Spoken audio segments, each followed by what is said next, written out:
ցանկալի անդրադառնալ այս հասնի պետք է Երեմ Սարգսյանն ինչ ընթացներ ունեցան մեկուսացին Երեմ Սարգսյանին վարույթից եւ որպես կապ կանչեցին այսպես հարցակցության սա փաստաբանական ինստիտուտի վրա ինչ անդրադարձ կարող է ունենալ եւ արդյոք հարված չէ փաստաբանների աշխատանքը Մամուլից տեղեկացա որ Երեմ Սարգսյանը ինչ որ հանդիպման է ներկա եղել ու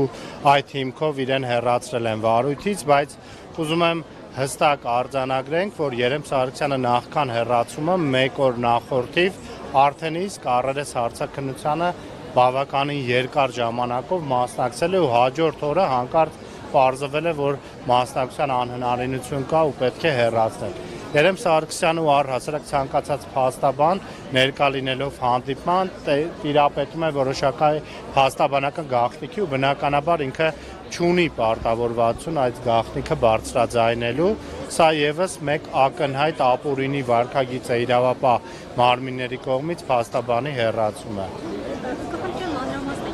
Պարոն Սարգսյանը ամբողջությամբ է հեռացվել վարույթից որպես փաստաբան, թե ինչ որ մի կարճ ժամանակ ինչպես կանրադառնա հենց այս դեպքում Գագիկ Ծառուկյանի վրա։ Անկեղծ ասած ես մանրամասներին չեմ տիրապետում, որտեղ քրեական գործի նախաքննության փուլ գոյություն ունի, ես ինքս այդ process-ի մեջ ներգրաված չեմ, բայց կարծում եմ ամբողջ այդ քրեական գործի վարույթից է հեռացվել, ոչ թե միայն այդ մեկ դրվագով վկայի կարգավիճակ ստանալով։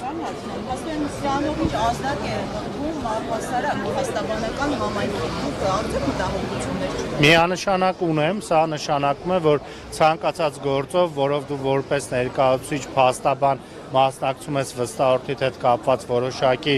իրադարձությունների ներկա ես լինում, կարող են զուտ քո վստահորդին զրկել քո պաշտպանությունից, իսկ փաստաբանությունը, ինչպես գիտեք, եթե հանրային պաշտպանի մասին չի խոսքը, անձը ինքն է որոշում, ով իր իրավունքները պաշտպանի։ Զրկում են անձին իր ընտրած փաստաբանի, իր ընտրած պաշտպանի միջոցով պաշտպանվելուց, ինչը իրավական աբսուրդ է, իրավական ամենաթողություն է։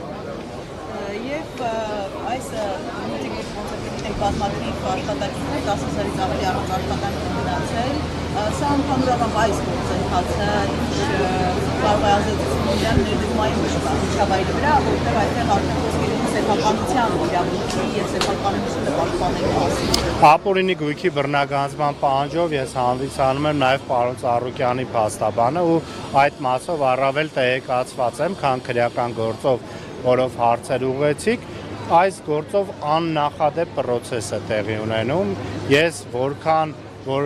ինձ հիշում եմ, որքան որ պատկերացումներ ունեմ նույնիսկ նախքան փաստաբան դառնալս, ես երբևէ նման իրավիճակի ականատես չեմ եղել։ Բոլոր ընկերությունները կապարակնքված են, ոչ մեկ չի կարողանում նույնիսկ մուտք գործել։ Պարոն Ծառուկյանի տարբեր բիզնեսներում նույնիսկ կան այլ անձանց, չգիտեմ, տեխնիկա, մեքենաներ, որոնք այս process-ի արդյունքում այլ անձինք, ովքեր որևէ կապ չունեն այս process-ի հետ, պարոն Ծառուկյանը չեն կարողանում իրենց անձնական գույքը նույնիսկ անել։ Սա միանշանակ ներդրումային միջավայրի վրա ուղղակի ազդեցություն է ունենալու։ Սա իրավական ամենաթողության ամենավառ դեպքն է, որի մասին նույնիսկ մտովի ֆանտազիան չէր կարող անձանց իրավաբանների, փաստաբանների ներել, որ պատկերացնեին կարող են նման իրավիճակ ականատես լինել Հայաստանի Հանրապետությունում։ Բարապուրքի մեջ գտնվելու այդ process-ի պատասխանատվությունը ի վերջո ով է վերցնելու իր վրա։ Ամեն դեպքում պետք է Հայաստանի Հանրապետությունը վերցնի, որտեղ այս process-ի արդյունքում է, որ ընկերությունները զրկվել են բնականon գործունեություն ծավալելու հնարավորությունից, բայց կարծում եմ այդ հարցը այսօրվա իշխանություններին իրավապահ համակարգին չի հետաքրքրում այդքան։ Պատրաստում եք նաև ձեր մասով էլի սեփականության այդ խլելու հանգամանքը նաև վիճարկել հայաստանյան դատարաններից դուրս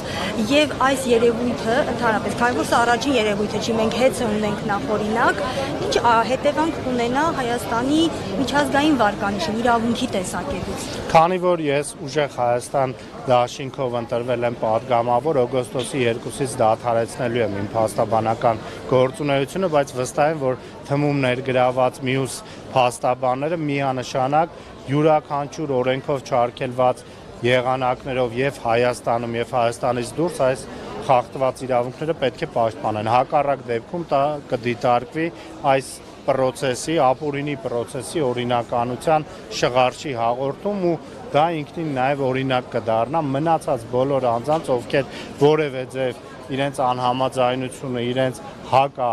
մոտեցումներն են հայտնում իշխանությանը, կհայտնվեն նույն իրավիճակում իմանալով, որ այս մի դեպքում ամեն ինչ խլեցին ու ոչ մեկ դրա համար պատասխան չտվեց։